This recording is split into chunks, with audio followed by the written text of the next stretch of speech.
Carl. What? The t-shirt. This is a solid fucking t-shirt and you know it is. People are probably thinking like, oh, he bought this just to look stupid. It's like, no. My editor, Brad, can confirm I have worn this on nights out. And I don't do it to be, oh, I'm that crazy guy who wears a crazy t-shirt. I do it because I think it's fucking brilliant. I love this t-shirt. No, I wear it underneath shirts. I just wear it because it's fucking brilliant. John Oliver, probably most recognisable to a lot of people watching this, as that guy who occasionally appears on your Facebook wall, all over Donald Trump, has won more than his fair share of awards. He's probably proud of most of them. Something I only say because Oliver won an award for journalism, despite adamantly insisting he's not a journalist. I'm not a respected journalist because I'm not a journalist. Are you a journalist? No, I'm not. No, I'm a comedian. But you're doing the job of a journalist. No, I'm doing the job of a comedian. More specifically, according to Oliver, his show, Last Week Tonight, doesn't engage in journalistic investigations. He instead maintains that he's simply a comedian who makes jokes about the news. Holding up a Breitbart article does not make you seem more credible. You might as well have gone, oh, hold on a second, Bill. Hello? OK, thanks. Sources are saying I'm right, Bill. Doesn't that show have journalists on their staff? Yes, half of his writers have journalistic degrees and they also hire private journalists to go out and research stuff. And also, John Oliver's big break in comedy in America was pretending to be a fake British journalist on Jon Stewart's show. What do you have to say about CNN? They are ghosts, John. Others in the industry have been sceptical, to say the least, of Oliver's claim that he's just a comedian, pointing out that he often researches things more thoroughly than most traditional media outlets, as well as the fact more people seem to trust him. Why do they trust him? Well, it has a lot to do with the fact that he's just a guy on TV. You'll see it with a lot with these late night talk show comedians who also cover news, like Trevor Noah, Samantha Bee, John Oliver, Jon Stewart previously, Stephen Colbert. They always have consistently higher trustworthiness ratings than virtually any other source of news, which is weird to say the least, because they all maintain we're just comedians, we just make jokes about the news and try and draw attention to these specific things. A comedian will never give you a bullshit answer. A comedian will tell it like it is, which I think is the reason that people see them as being more trustworthy.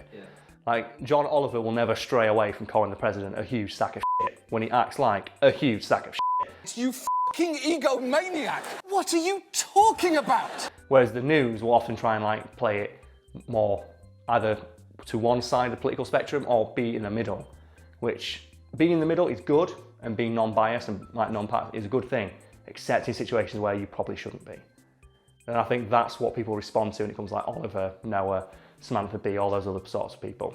They respond to the fact that this is a guy telling it like it is, which is ironically the same reason a lot of people follow Donald Trump. He tells it like he is, I can trust him. Oliver, and I think most of those people who do those shows, they will always insist that you should never rely on them solely for your source of news. You get trapped in the same bubble as people on the opposite side of the political spectrum. You are only seeing opinions framed specifically from your narrative.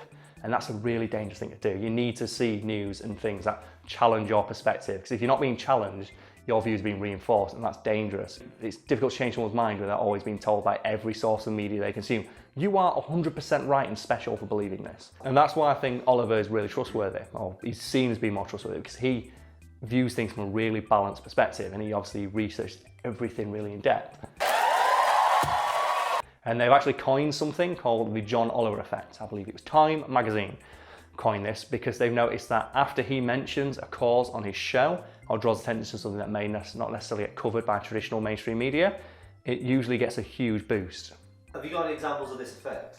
Yes, he managed to raise 15% of the donations the Society of Women's Engineers normally get in a year in a single day after mentioning them in a segment about causes that are more worthwhile to donate your money to than the Miss America Beauty Pageant Fund, which I believe he exposed as basically not doing anything to help women at all, despite claiming to on that website. The biggest scholarship program exclusively for women in America requires you to be unmarried with a mint condition uterus and also rewards working knowledge of buttock adhesive technology. So there's another example, and it was in 2014 he crashed the FCC's website when he encouraged people watching his show online to go to their website and make their opinions known about their petition on net neutrality at the time. So that was in 2014, and he said it was something that wasn't really being covered by the mainstream media, and the FCC had tried to really quietly ask for opinions, and they'd kind of got a few. So he said, that's bullshit, drew attention to it, and then millions of people went and tried to respond, and they crashed the entire website. We need you to get out there and for once in your lives, focus your indiscriminate rage in a useful direction.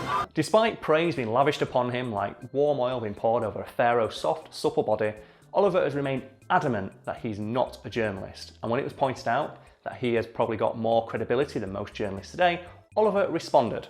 But that is more of an insult to the current state of journalism than it is a compliment to the state of comedy. It is, I agree. A barb so withering, people within 40 miles of the place it was first uttered can no longer maintain a permanent erection. So imagine Oliver's surprise when a short while later, his show, Last Week Tonight, you know, the one he insists doesn't engage in serious journalism, won a Peabody Award for journalism. That's got to suck then. It's like, I'm not a journalist. Here is an award for journalism. We will try and work hard to not make you regret this any more than I can only assume you already do. I love as well in interviews now, because he worked Last Week Tonight is for HBO. Yeah. A lot of people now refer, like, 'cause he does some random bullshit on his show, I think, and he spends all the money on just buying random shit. And recently he bought a waxwork president, and I think he met Stephen Colbert, and he went, "You got a better president than us." He went, "Yeah, that's that dragon money." These things weren't cheap. They cost thousands of dollars. That's more of that dragon money, right? That's more of that. It's the HBO dragon money, because Game of Thrones makes so much money, they just give it all to John and like spend it. How much money have we got? We've got dragon money, man. We're balling. But here's the stinger. The awarding body who gave Oliver that award for journalism, remember, that he didn't want, made it known that other traditional news outlets would probably do well to emulate the kind of investigative reporting his show does. So yeah, suck it, every other news organisation on earth. When a guy who's sat there going, I'm not a journalist, what I do is not journalism, you are discrediting actual journalists by giving me this label. Here is an award for journalism. I really don't want this. Also as well, all you other journalists, you would do well to emulate this man. It's like, is that kid in class who gets the perfect attendance award? He's like, oh, you got your perfect attendance award, John. I don't want this. Like, no, don't be silly. All the other kids will love seeing you get this, and he's got to go on stage in front of everyone. He's like, I really don't want this. Like, here's John Oliver. All you other kids, especially you in the back, the big ones, you should do what this kid does. He's good and you're not. When he got that award, he goes off stage as Anderson Cooper's there with a baseball bat. So, oh, I do well at emulate what you do then. I don't think I want to emulate with two black eyes. Like when your parents try and make an example of, like, oh, you did really good on this. And let's tell all the other kids. It's like, don't tell the other kids. I don't want them to know. It's like, oh, you did really well in your exams. I'll tell everyone in your class. Like when they announce that shit. Oh, Carl, you got really good marks on this one. It's like, well, you just condemned me to getting punched in the back of the head on my way home. I wish everyone else was as good as Karl. Yeah, it's like, you don't say that shit. And John Oliver's probably there going, like, he's like me. He's a nervous British guy in a country he doesn't understand. He's like, I don't need this. I'm trying to make friends. He goes out of his way to hire people to investigate stuff. It's like at some point he's doing the exact thing. But I guess his point is that he doesn't want to diminish the work. Because he has an entire week to make his show. And he says that in an interview. He says, we've got a week to make our show. And that's the reason we can investigate so much. Like, I don't want to diminish the work that people have got to do this every day. There are journalists out there who've got a deadline of now.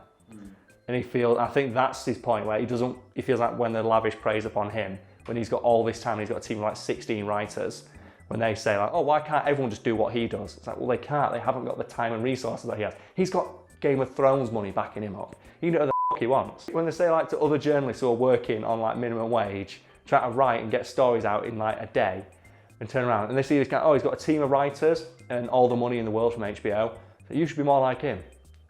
I can see why you'd think that'd be insulting. I've got a story for you about when I went to America.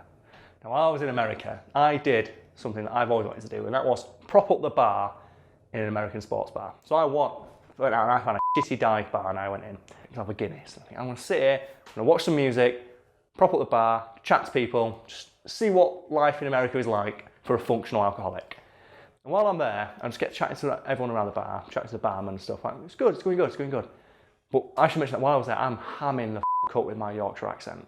So people can barely understand me as it is. And as I'm getting drunker, it's getting worse. And at some point, 3 women and a bloke walk in. And immediately you can tell this bloke is a prick. Because he does that thing when he walks straight up, pushed his way past everyone on the bar. And he pulls up his wallet, and it's very clearly full of money. And he pulls out a $100 bill, and he waves it around in the barman's face. And the barman, he does that look, and we share that look. So I've mentioned him, I was a bartender too. And we share that knowing look of, this guy's a prick. And I look, and he looks at me, he goes, yeah. I said, what can I get for you, sir? He goes, I want a round for me and my friends here. And why don't you get a drink for yourself? And the barman's like, I'm okay, I don't really want a drink. He goes, nonsense, you'll have a drink with me, won't you, if you want a tip?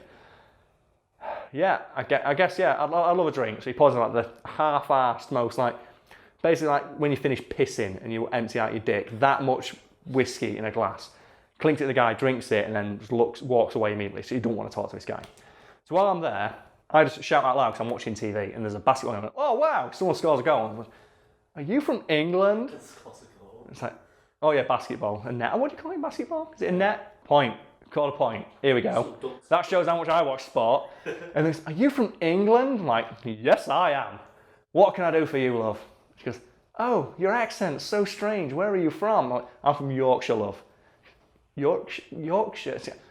Near Manchester, if you know where that is. Oh yeah, I've got a friend in Manchester. They're I don't even remember the name because I was so hammered. She goes, do you know them though? She does that thing that pisses me off when you're in a foreign country. Like, oh, I know someone there called so and so.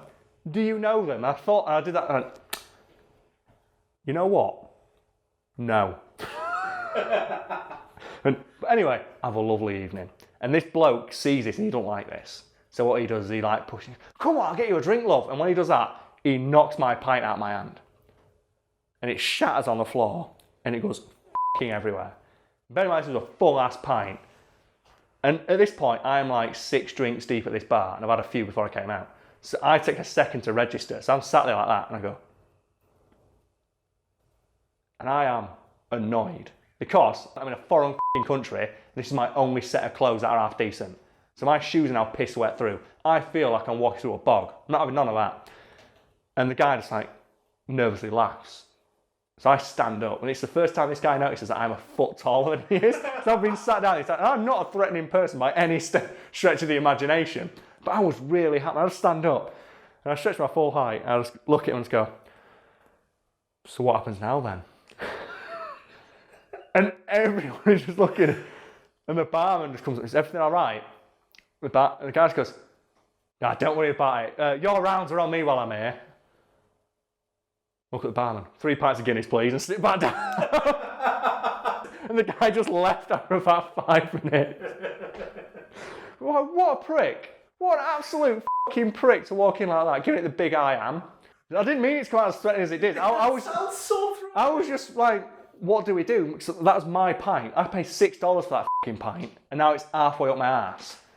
What's going on? But I couldn't articulate that to the gentleman. So what do we do now? But I guess it did come off as quite threatening. And he just said, oh, your drinks are on me while I'm here. 3 Guinnesses, please.